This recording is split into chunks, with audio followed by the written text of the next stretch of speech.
کہ جب کوئی چیز اس کی نگاہ میں بہت زیادہ ہوتی ہے تو وہ مبالغہ کے صیغوں میں اس کو بیان کرتا ہے، اور اگر ایک مبالغہ کا لفظ بول کر وہ محسوس کرتا ہے کہ اس شے کی فراوانی کا حق ادا نہیں ہوا، تو پھر وہ اس معنی کا ایک اور لفظ بولتا ہے تاکہ وہ کمی پوری ہو جائے جو اس کے نزدیک مبالغہ میں رہ گئی ہے۔ اللہ کی تعریف میں رحمان کا لفظ استعمال کرنے کے بعد رحیم کا اضافہ کرنے میں بھی یہی نکتہ پوشیدہ ہے۔ رحمان عربی زبان میں بڑے مبالغے کا صیغہ ہے، لیکن اللہ کی رحمت اور مہربانی اپنی مخلوق پر اتنی زیادہ ہے، اس قدر وسیع ہے، ایسی بے حد و بے حساب ہے کہ اس کے بیان میں بڑے سے بڑے مبالغہ کا لفظ بول کر بھی جی نہیں بھرتا۔ اس لیے اس کی فراوانی کا حق ادا کرنے کے لیے پھر رحیم کا لفظ مزید استعمال کیا گیا۔ اس کی مثال ایسی ہے جیسے ہم کسی شخص کی فیاضی کے بیان میں سخی کا لفظ بول کر جب تشنگی محسوس کرتے ہیں تو اس پر داتا کا اضافہ کرتے ہیں۔ رنگ کی تعریف میں جب گورے کو کافی نہیں پاتے تو اس پر چٹے کا لفظ گورا چٹا کہتے ہیں۔ درازی قد کے ذکر میں جب لمبا کہنے سے تسلی نہیں ہوتی تو اس کے بعد کیا کہتے ہیں؟ تڑنگا، لمبا تڑنگا۔ اللہ اکبر۔ روز جزا یعنی اس دن کا مالک جب کہ تمام اگلی پچھلی نسلوں کو جمع کر کے ان کے کارنامہ زندگی کا حساب لیا جائے گا اور ہر انسان کو اس کے عمل کا پورا صلہ یا بدلہ دیا جائے گا۔ اللہ کی تعریف میں رحمان اور رحیم کہنے کے بعد مالک روز جزا کہنے سے یہ بات نکلتی ہے کہ وہ نیرا مہربان ہی نہیں بلکہ منصف بھی ہے، اور منصف بھی ایسا با اختیار منصف کہ آخری فیصلے کے روز وہی پورے اقتدار کا مالک ہوگا، نہ اس کی سزا میں کوئی مزاحم ہو سکے گا اور نہ جڑ میں مانے۔ لہٰذا ہم اس کی ربوبیت اور رحمت کی بنا پر اس سے محبت ہی نہیں کرتے بلکہ اس کے انصاف کی بنا پر اس سے ڈرتے بھی ہیں اور یہ احساس بھی رکھتے ہیں کہ ہمارے انجام کی بھلائی اور برائی بالکل یا اس کے اسی کے اختیار میں ہے۔ اسی طرح عربی کا لفظ بھی عربی زبان میں 3 معنوں میں استعمال ہوتا ہے، پوجا اور پرستش۔ اسی طرح عبادت کا لفظ بھی عربی زبان میں 3 معنوں میں استعمال ہوتا ہے، پوجا اور پرستش، اور نمبر 2 اطاعت اور فرما برداری، نمبر 3 بندگی اور غلامی۔ یہ ہماری عبادت کا مطلب ہے۔ اس مقام پر تینوں معنی بیک وقت مراد ہیں، یعنی ہم تیرے پرستار بھی ہیں، مطیع فرما بردار بھی، اور بندہ و غلام بھی، اور بات صرف اتنی ہی نہیں ہے کہ ہم تیرے ساتھ یہ تعلق رکھتے ہیں بلکہ واقعی حقیقت یہ ہے کہ ہمارا یہ تعلق صرف اور صرف تیرے ہی ساتھ۔ ان تینوں معنوں میں سے کسی معنی میں بھی کوئی دوسرا ہمارا معبود نہیں ہے۔ اللہ اکبر۔ اے ہمارے اللہ، تیرے ساتھ ہمارا تعلق محض عبادت ہی کا نہیں ہے بلکہ استعانت کا تعلق بھی ہم تیرے ہی ساتھ رکھتے ہیں۔ ہمیں معلوم ہے کہ ساری کائنات کا رب تو ہی ہے اور ساری طاقتیں تیرے ہاتھ میں ہی ہیں اور ساری نعمتوں کا تو ہی اکیلا مالک ہے، اس لیے ہم اپنی حاجتوں کی طلب میں تیری ہی طرف رجوع کرتے ہیں، تیرے ہی آگے ہمارا ہاتھ پھیلتا ہے اور تیری ہی مدد پر ہمارا اعتماد ہے۔ اسی بنا پر ہم اپنی یہ درخواست لے کر تیری خدمت میں حاضر ہو رہے ہیں۔ یہ سورۃ فاتحہ پڑھنے سے پہلے یہ تمام چیزیں ہمارے ذہن میں، دماغ میں ہونی چاہیے کہ اے رب کریم، زندگی کے ہر شعبہ میں خیال اور عمل اور برتاؤ کا وہ طریقہ ہمیں بتا جو بالکل صحیح ہو، جس میں غلط بینی اور غلط کاری اور بد انجامی کا خطرہ نہ ہو، جس پر چل کر ہم سچی فلاح و سعادت حاصل کر سکیں۔ یہ ہے وہ درخواست جو قرآن کے مطالعہ شروع کرتے ہی بندہ اپنے اللہ کے حضور پیش کرتا ہے۔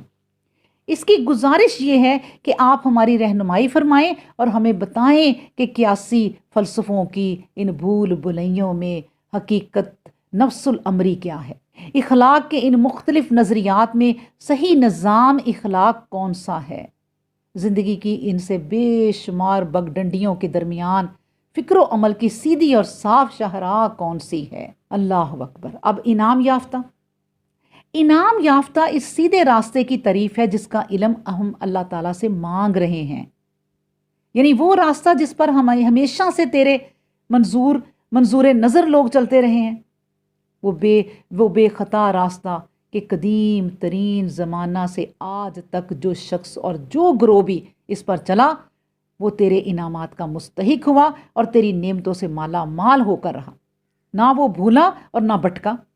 اس لیے ہم بھول جانے اور بھٹک جانے سے بھی تیری پناہ میں آنا چاہتے ہیں، تاکہ ان بھولنے والوں اور بھٹکنے والوں میں کہیں ہم شمار نہ ہو جائیں۔ اے منعم حقیقی، انعام پانے والوں سے ہماری مراد وہ لوگ نہیں ہیں جو بظاہر عارضی طور پر تیری دنیاوی نعمتوں سے سرفراز ہوتے ہیں، اللہ اکبر، مگر دراصل وہ تیرے غضب کے مستحق ہوا کرتے ہیں اور اپنی فلاح و سعادت کی راہ گم کیے ہوئے ہوتے ہیں۔ اسی سلبی تشریح سے یہ بات خود کھل جاتی ہے کہ انعام سے ہماری مراد حقیقی اور پائیدار انعامات ہیں جو راست روی اور اللہ کی خوشنودی کے نتیجہ میں ملا کرتے ہیں، نہ کہ وہ عارضی اور نمائشی انعامات جو پہلے بھی فرعونوں، نمرودوں اور قارونوں کو ملتے رہے ہیں اور آج بھی ہماری آنکھوں کے سامنے بڑے بڑے ظالموں اور بدکاروں اور گمراہوں کو ملے ہوئے ہیں اور ملتے رہیں گے۔ یہ تو سورۃ فاتحہ کا ایک مختصر سا خلاصہ، یعنی جو ہمارے ذہنوں میں ہونا چاہیے، میں نے پیش کیا ہے۔ اب میں آپ کے سامنے اس کی فضیلت میں چند احادیث بھی رکھ دیتی ہوں کہ مسند احمد میں حضرت ابو سید بن معلیٰ رضی اللہ عنہ سے مروی ہے کہ وہ کہتے ہیں کہ میں نماز پڑھ رہا تھا اور رسول اللہ صلی اللہ علیہ وآلہ وسلم نے مجھے بلایا، میں نے کوئی جواب نہ دیا۔ جب نماز سے فارغ ہو کر میں نبی کریم صلی اللہ علیہ وسلم کی خدمت میں حاضر ہوا تو آپ صلی اللہ علیہ وسلم نے فرمایا، اب تک کس کام میں تھے؟ میں نے کہا، حضور میں نماز میں تھا۔ آپ صلی اللہ علیہ وسلم نے فرمایا، کیا اللہ تعالیٰ کا یہ فرمان تم نے نہیں سنا، یا ایھا الذین آمنوا استجیبوا للہ وللرسول اذا دعاکم لما یحییکم؟ اے ایمان والو، اللہ کے رسول جب تمہیں پکاریں تو جواب دو۔ اچھا سنو، میں تمہیں مسجد سے نکلنے سے پہلے بتا دوں گا کہ قرآن پاک میں سب سے بڑی سورت کون سی ہے۔ پھر وہ کہتے ہیں کہ میرا ہاتھ پکڑے ہوئے جب آپ صلی اللہ علیہ وسلم نے مسجد سے نکلنے کا ارادہ کیا تو میں نے آپ کا وعدہ یاد دلایا۔ آپ نے فرمایا سورت الحمدللہ رب العالمین ہے، یہی سبا مثانی ہے اور یہی وہ قرآن عظیم ہے جو مجھے دیا گیا۔ آپ صلی اللہ علیہ وسلم نے فرمایا، نماز کے شروع میں تم کیا پڑھتے ہو؟ میں نے کہا الحمدللہ رب العالمین، اور پوری پڑھ کے میں نے یہ سورت سنائی۔ آپ نے فرمایا، یہی وہ سورت ہے سبا مثانی اور قرآن عظیم جو مجھے دیا گیا ہے۔ اب سنیں، مسند احمد میں حضرت عبداللہ بن جابر رضی اللہ عنہ سے روایت ہے کہ وہ کہتے ہیں کہ میں ایک مرتبہ رسول اللہ صلی اللہ علیہ وآلہ وسلم کے پاس آیا، آپ اس وقت استنجے سے فارغ ہوئے ہی تھے۔ میں نے 3 مرتبہ سلام کیا لیکن آپ نے ایک دفعہ بھی جواب نہ دیا۔ آپ گھر میں تشریف لے گئے اور میں غم و رنج کی حالت میں مسجد میں چلا گیا۔ تھوڑی دیر بعد طہارت کر کے تشریف لائے اور 3 مرتبہ ہی میرے سلام کا جواب دیا، سبحان اللہ۔ اور پھر فرمایا، اے جابر بن عبداللہ سنو، تمام قرآن میں بہترین سورت الحمدللہ رب العالمین، اور آخر تک یہ پڑھی نبی کریم صلی اللہ علیہ وسلم نے اور فرمایا کہ یہ ہے، اللہ اکبر۔ اور صحیح بخاری شریف میں، یعنی صحیح بخاری شریف فضائل قرآن میں حضرت ابو سید خدری رضی اللہ عنہ سے روایت ہے کہ ہم ایک مرتبہ سفر میں ایک جگہ اترے ہوئے تھے، ناگہاں ایک لونڈی آئی اور کہا کہ یہاں کے قبیلہ کے سردار کو سانپ نے کاٹ کھایا ہے اور ہمارے آدمی یہاں موجود نہیں، آپ میں سے کوئی ایسا ہے کہ جھاڑ پھونک کر دے۔ ہم میں سے ایک شخص اٹھ کر اس کے ساتھ ہو لیا، ہم نہیں جانتے تھے کہ یہ کچھ جھاڑ پھونک بھی جانتا ہے۔